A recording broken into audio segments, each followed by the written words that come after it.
Sound of Thunder 1's got some big bikes. You are likely going to get lapped. Arby's acting like this was a bad idea, but it was also his idea. Fastest road in the West. To me, you're not trying to get on the podium on that. That's more just... Here we go, Matt. Matt's in first place, really? Massively. Seen a few mock races over the years, and there's actually some pretty cool racing going on. And could our overall leader be Matt Harris on the Honda Hawk with the stock handlebars? You had from here to the corner lead. All you had was a couple of instructors behind you. So here's where they post the grids. So obviously you can tell by the collection of racers, a gaggle of racers, I think is the collective noun for racers. You've got to figure out which piece of paper they put it on. It's very old school, very tech, very AHRMA. No, that's not the grids. That's the practice times from what just happened. I'm in the wrong place. Here we go. Find Arby, he knows where to go. All right, what do you need? How can I help? I need race 2. Yes, so welcome to Matt Harris. Okay, so we have our grid positions now. The instructor yesterday, Ryan from Yamaha Champ School, he advised us that when they post the grids, take a picture of the paper on your phone. That way you can't misremember, you can't get it wrong, and then put a piece of tape on your tank and write down your row and your grid position so that you can't forget it. When you're on your outlap, you're in the heat of the moment, and you start to forget that kind of stuff. And I did feel that way yesterday. Your mind starts to feel a little different. So for race 2 of the day, I will be racing in Sound of Thunder 3. I'm in wave 2, which means one wave of racers will start and go, and we will hold. And then the second wave of racers will go as well. Wave 2 is also comprised of 2 different classes. So I am on row 7, position 4. So like I said, pretty far back. That should be fun. It means that if there is anyone ahead of me that I am faster than, I should get some opportunities to do some fun racing and overtakes. And if I'm not faster than them, I'll be out of their way, and hopefully I'll hold on to the back of them long enough to be able to learn something from watching them. At least it means that no one can like ram into the back of me on the grid, because I'll basically be last. All right, we got 2 waves here in race number 2. First up is going to be Sound of Thunder 2, presented by Boulder Motorsports. Arby was lined up on the grid in front of me, so at least I'd get to watch a racing start from someone who actually knew what they were doing before it'd be my turn. We're going to turn our attention back to start-finish as we get to launch. Second wave, the one board is sideways. And we got the green flag, and coming all the way back, look at the number 160. I got a great start, so good that I was briefly in the lead and suddenly mixed up with the next race class ahead of me. The only problem with this was now I was confused about who I was actually racing on track. I couldn't tell if I was fighting with these guys or just getting in the way of a faster race group. As we raced up the hill, the 2 faster bikes started to pull away. But I was still hesitant to do anything too hasty.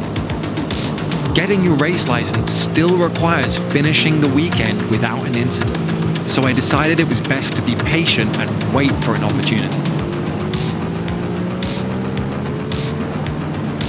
It was around this point in the lap that I recognized the bike in front of me as a track-prepped Suzuki SV650. Almost certainly in my class. This was my race. But I knew I was outgunned. A mid-2000s track-spec SV650 would easily have 20 more horsepower than Taco. So as soon as we hit a straight, he just started pulling away. If I wanted to fight, I'd have to do it in the corners. And so it began. Throughout the lap, I'd catch up through corners and just drop back again on the straights, unable to match the power of the SV650. Not wanting to ruin both of our weekends with a stupid dive, I settled in and waited, keeping the pressure on where I could, because anything can happen in racing. I was getting frustrated with myself. I was still being too polite. I had a track day mentality. Don't spook someone when you're going by them. pass safely, if I was gonna be a racer, I needed to reset my brain and get more aggressive. So this lap, I had a plan. Get as close as I could throughout the lap. And on that last corner where I seemed to have an advantage, just send it.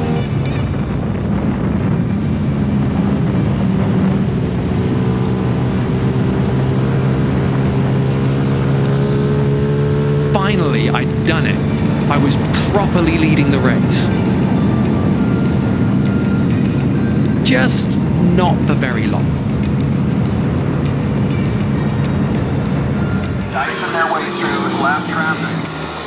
It is still... Meanwhile, unknown to me, right behind us, the overall race leaders were closing in. And clearly, Arby was in a similar battle for the lead of his race.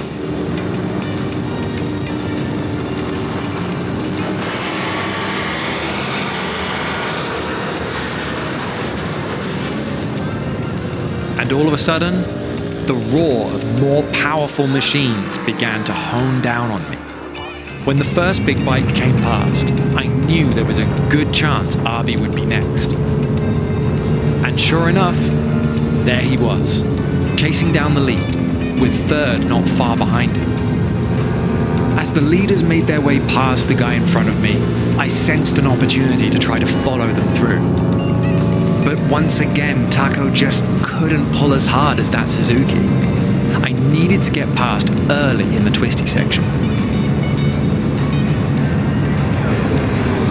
Ahead, Arby was shaping up for a move for the lead.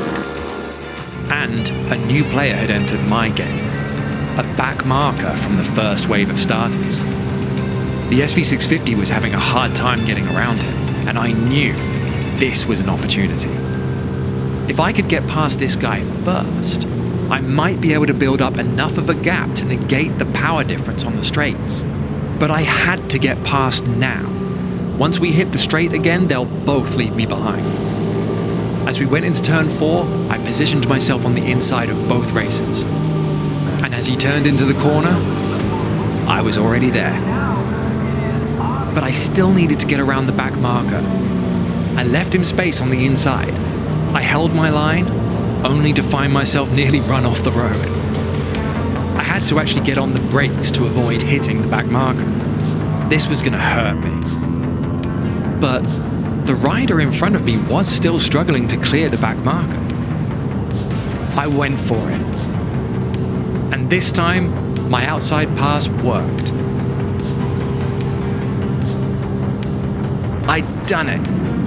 But now, could I get far enough ahead so that by the end of the straight, he wouldn't have just caught me again? This corner had to be perfect. As we went out onto the start-finish straight, I was able to stay in the lead. If I had any chance of staying ahead, this was it. As I reached turn 1, I couldn't believe it. He hadn't caught me, but I was sure he'd be close. And sure enough, on the next bit of acceleration, he came right past again. And back to second I went.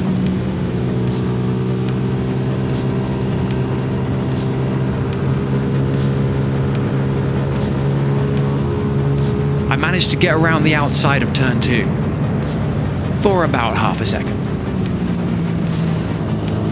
I stayed as close as I could, but the same story played out. After a little slide on the back part of the course, I decided that I'd done what I could. I assumed I was just asking too much of the street tires that I was running. Better to concede a well-fought battle to the SV650 and bring Taco home in one piece. And I would soon find out what had actually caused the slide.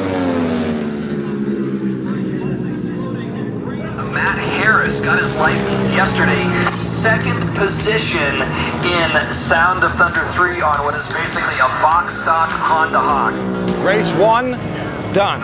I got a good start, ended up finishing second, which I'm happy with. You got second. I think, maybe. I think I heard your name. You jumped the whole field. You beat them all off the line. Yeah. You passed everybody. That was awesome. Thanks, man. If I'd have fought harder on the first lap, it might have made a difference because I thought he might be in the class above me. And then as the race went on, I realized, oh no, I think he's in the lead and this is a race for the win. There was a point where clearly my number board slipped and made contact with the wheel, I'm guessing. That caused me to have a bit of a slide on the penultimate lap. For the rest of that lap and the last lap, I slowed right down. I backed off. I was like, I just want to finish. There's another race. Problem is I'm running out of tie wraps to use. But that was a good time. Now you should hear what Arby's story is with his race. That was a heck of a race. This is actually the second year in a row that I have done Sound of Thunder 2 and lost by less than 1/100th of a second. Last year was on my Kramer 690 against a Ducati 748, I think it was.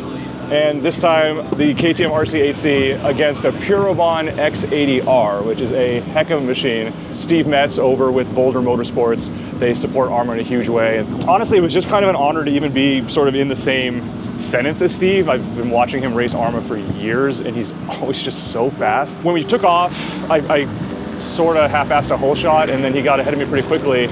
And the entire time I was just thinking like, just try to stay close to him so that you can, especially learn turn 9, I still cannot get turn 9 right here. I just can't do it. He definitely has more power than me on the straightaways, but there's a couple of corners where I felt like I had an advantage. What I didn't do was pass early because I figured if I just assumed that he didn't know I was there. So I wanted to wait to pass him because if I did with like lap 4, then he would have figured it out and gotten by me and then put some distance on me. So I waited till the second to last lap. Kind of got lucky because coming to turn 2, there was a little bit of lap traffic that got in his way. And so I just went around him and tried to make it stick and was able to until the last straightaway. So he was behind me drafting in turn 9. Like, I don't know how much power that bike makes. This thing makes 125, I think. But he was able to draft and get the pass. And yeah, 0.025 of a second is why I'm in second place. But I could take it because I wasn't really expecting anything. So it's a pleasant surprise, and it seemed like everyone was really entertained, which is cool. Like I came in and there's all these people like clapping, and so that was a lot of fun. I felt legitimate for 30 seconds. The racing continued for the rest of the day. Mostly uneventfully for Arby and I, although Arby bagged a couple more podiums. And Taco continued to perform faithfully. But I found myself continuously outgunned by the bigger bikes. Every now and then, I'd see Arby blasting past me. And when my races wrapped up, I finally got to take a step back and enjoy the sights and sounds of Willow Springs. Vintage racing is a spectacle like no other. Beyond the action on track, you're surrounded by enthusiasts and motorcycles of all kinds. Classic two-strokes, 90-year-old Indians, and period-correct machines from every era of racing imaginable. And as the checkered flag waved for the last time, it was time for the award ceremony. AHRMA's friendly atmosphere, the low stakes, and relatively low cost of entry is perfect for anyone looking to get into racing. Second place, Matthew Harris. Where's Matthew Harris? Iconic Motorbikes on the podium once again on what we're calling the 72-hour Hawk. As fast and as close as the racing is, it's still friendly, and no one is out there to prove anything. That's right, Matt was a student, got his license yesterday, on the podium today. Here's your Williams out of the ring, just for now. Other than that it is possible to be competitive on a 40-year-old Honda street bike. So there you have it. That is what a weekend of AHRMA looks like for not just an experienced racer like Arby, but a complete novice like me. So if you have ever thought about doing something like this, about joining AHRMA, about getting out on the track, it doesn't matter if you're fast, it doesn't matter if you have a fast bike, go on Iconic, check out what we've got. We've got new stuff that goes live 5 days a week. We've always got interesting stuff that is eligible for these categories. And as we've proven, with the bare minimum amount of time, you can grab a bike, do some basic prep work to make it race legal, It can be a very, very stock, inexpensive setup like this. Grab some friends, get your work done. Check out AHRMA. Come and support these events, either as a spectator or as a racer. I can't wait to do this again. Whether it'll be on this bike or something else, I don't know. But I had a blast.